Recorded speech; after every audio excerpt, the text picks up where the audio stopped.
This is my time. That was loud. All right, what's up? How's it going? I got some time. I am all set up for a wedding. It is my last multiple wedding weekend of the season, and I'm so grateful for all of them. I'm grateful to end the season with single wedding weekends and being able to fully focus on each one, and having weddings all the way into December, and then in January and February. There's no downtime for me, which is incredible and a blessing, and I love it. And you concur? Thank you. Cool. Yeah, you can join. I love it. And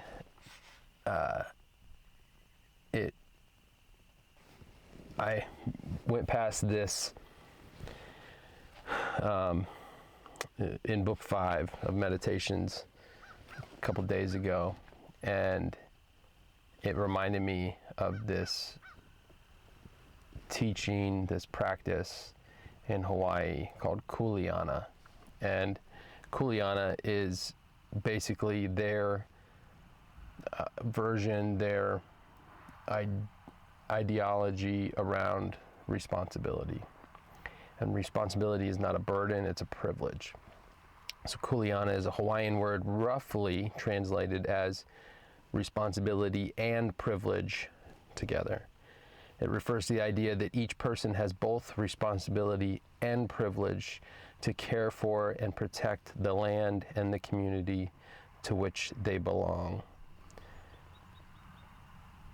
This is it's such a beautiful thing when you realize that you are not a taker of the ecosystem, you are a part of. And when you realize that you are here to cultivate the ecosystem, you are here to give, you are here to make sure that the ecosystem that you are thriving because of is also your responsibility to ensure its health and sustainability. It is in your best interest, it is in the best interest of your most beloved and all who partake in it. So there is no point within the circle of life, the ecosystem, that does not affect you, because we're all connected to it. And Marcus Aurelius, back in Meditations, hits on this in book 5, starting out. It says, "In the morning, when thou risest unwillingly, let this thought be present. I am rising to the work of a human being." Yeah, tell me about it. "Why then am I dissatisfied if I am going to do the things for which I exist and for which I was brought into the world? Or have I been made for this, to lie in the bedclothes and keep myself warm?" I love it. Even back then, he's like, dude, were you brought to this planet to just sit in your pajamas all day and do nothing? No. You are a human being on this planet. Get to work. Be a productive human. Do something. "Dost thou exist then to take thy pleasure?" To take thy pleasure. "And not at all for action or exertion? Dost thou not see the little plants, the little birds, the ants, the spiders, the bees working together to put in order their several parts of the universe? And art thou unwilling to do the work of a human being? And dost thou not make haste to do that which is according to thy nature? But it is necessary to take rest also."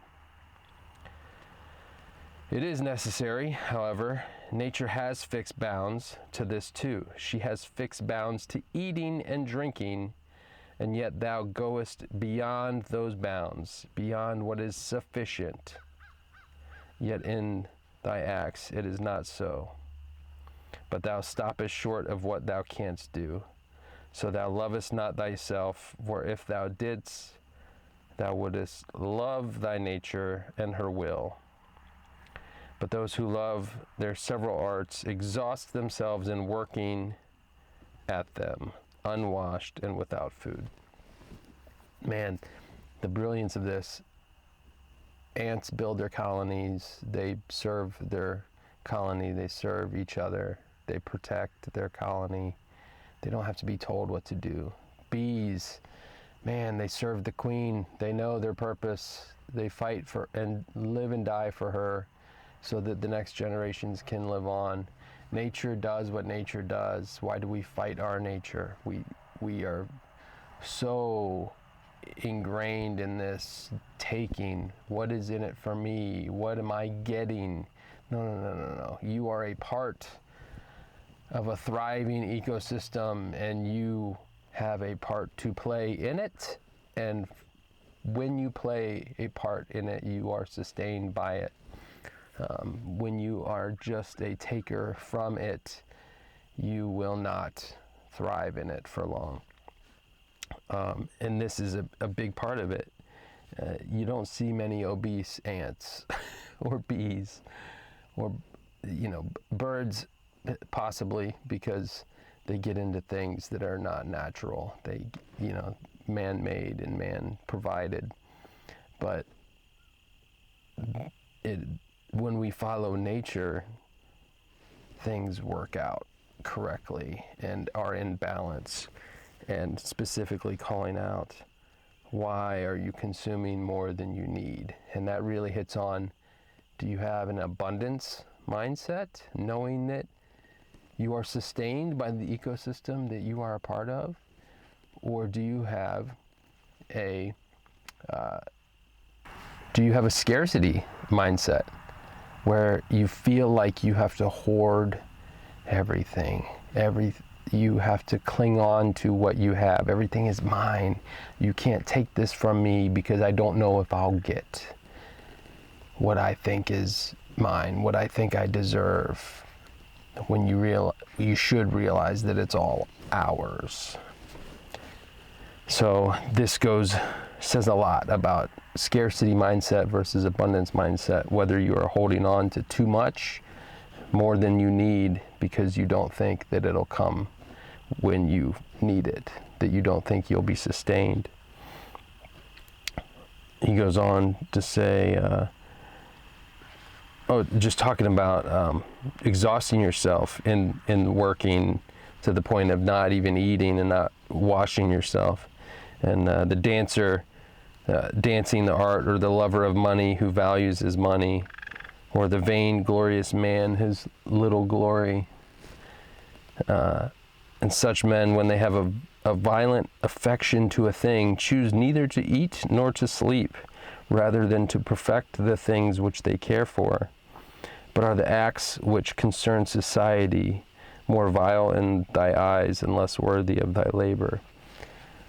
So it's really hitting on that imbalance of focusing too much on the thing, the need, the get, rather than the give.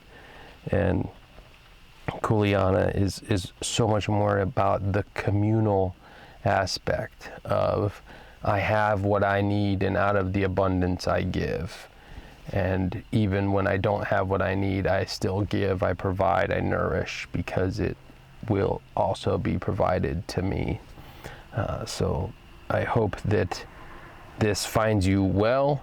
You are on a path to wellness, and you know that there is plenty to be provided for you. There is plenty of food at the table for everyone. And share what you have, give graciously, it will come back to you. You are so loved, you are so needed, and I appreciate you big time. Love you. Paid on my dues, waited in line, 8, 7.